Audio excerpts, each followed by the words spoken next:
Thiruvananthapuram medical കോളേജിലെ pathology ലാബിൽ നിന്ന് സാമ്പിൾ മോഷ്ടിക്കപ്പെട്ടിട്ടും സുരക്ഷയൊരുക്കാതെ അധികൃതർ. ലാബിലെത്തിക്കുന്ന സാമ്പിളുകൾക്ക് സുരക്ഷയില്ല. സൂക്ഷിക്കുന്നത് അലക്ഷ്യമായാണ്. അവധി ദിവസങ്ങളിൽ കാവലിന് സുരക്ഷാ ജീവനക്കാരില്ല. സുരക്ഷാ വീഴ്ച വ്യക്തമാക്കുന്ന ദൃശ്യങ്ങൾ 24-ന് ലഭിച്ചു. ദൃശ്യങ്ങളിലേക്ക്.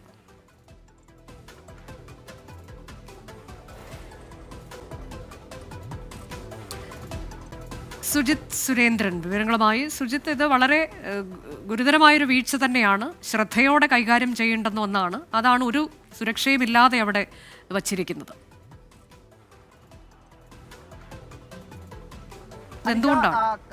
ഇത്തരത്തിൽ കഴിഞ്ഞ ദിവസം ഇവിടെ നിന്നും ആക്രിക്കാരൻ, ഇതര സംസ്ഥാനക്കാരനായ ഒരു ആക്രിക്കാരൻ ഇവിടെ നിന്നും പുറത്ത് പടിക്കെട്ടിൽ വെച്ചിരുന്ന സാമ്പിളുകൾ എടുത്തുകൊണ്ടു പോകുന്ന ഒരു സ്ഥിതിവിശേഷമുണ്ടായി. അത് വലിയ രീതിയിൽ വിവാദമാവുകയും ചെയ്തു. ഇത് ആരോഗ്യവകുപ്പിന്റെ അല്ലെങ്കിൽ മെഡിക്കൽ കോളേജ് അധികൃതരുടെ വീഴ്ചയിലേക്ക് വിരൽ ചൂണ്ടുന്ന സംഭവമെന്ന് പറയുകയും ചെയ്തു. എന്നാൽ പതോളജി വിഭാഗം പറഞ്ഞത് തങ്ങൾക്ക് വീഴ്ച സംഭവിച്ചിട്ടില്ല എന്ന് തന്നെയായിരുന്നു. ഇക്കാര്യം പതോളജി വിഭാഗം മേധാവി ഇക്കാര്യം മാധ്യമങ്ങളോട് പറയുകയും ചെയ്തു. എന്നാൽ ഇന്ന് നമ്മൾ അവിടെ എത്തിയപ്പോൾ കാണാൻ സാധിച്ചത് കൃത്യമായ വീഴ്ച തന്നെയാണ് നമുക്ക് കാണാൻ സാധിച്ചത്. കാരണം അവിടെ നമുക്കൊന്ന് കൈ നീട്ടിയാൽ ആ ലാബിലെ വെച്ചിരിക്കുന്ന ഈ ശരീരഭാഗങ്ങൾ നമുക്ക് ഒരാൾക്ക് സുഖമായി കൈയിട്ട് എടുക്കാൻ കഴിയുന്ന രീതിയിലാണ് സൂക്ഷിച്ചിട്ടുള്ളത്. ഒപ്പം തന്നെ ഇവിടുത്തെ ജനാലകളും ഒക്കെ തന്നെ തുറന്നു കിടക്കുന്ന ഒരു അവസ്ഥയാണുള്ളത്. അവിടെ ഒരു സുരക്ഷാ ജീവനക്കാരനെ പോലും ഞങ്ങൾക്ക് കാണാൻ സാധിച്ചില്ല.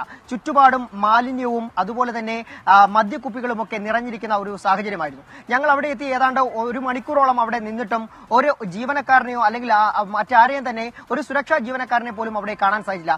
ഏറ്റവും പ്രധാനമായി ആളുകളുടെ ഓപ്പറേഷൻ കഴിയുന്ന രോഗികളുടെ ശരീരഭാഗങ്ങൾ എത്തിക്കുന്ന ഈ പതോളജി ലാബിലാണ് ഇത്തരത്തിൽ വലിയ രീതിയിലൊരു സുരക്ഷാ വീഴ്ച ഉണ്ടായിരിക്കുന്നത്.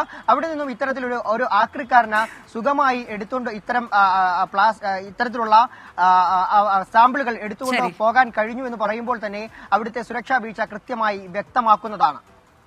തിരുവനന്തപുരം മെഡിക്കൽ കോളേജിൽ നിന്നാണ് പത്തോളജി ലാബിലെ സുരക്ഷാ വീഴ്ച എത്രത്തോളം ഗുരുതരമാണ് എന്നതിന്റെ വിശദാംശങ്ങൾ 24 പുറത്തുവിടുന്നത്. സുജിത് സുരേന്ദ്രനാണ് വിവരങ്ങൾ നൽകിയത്.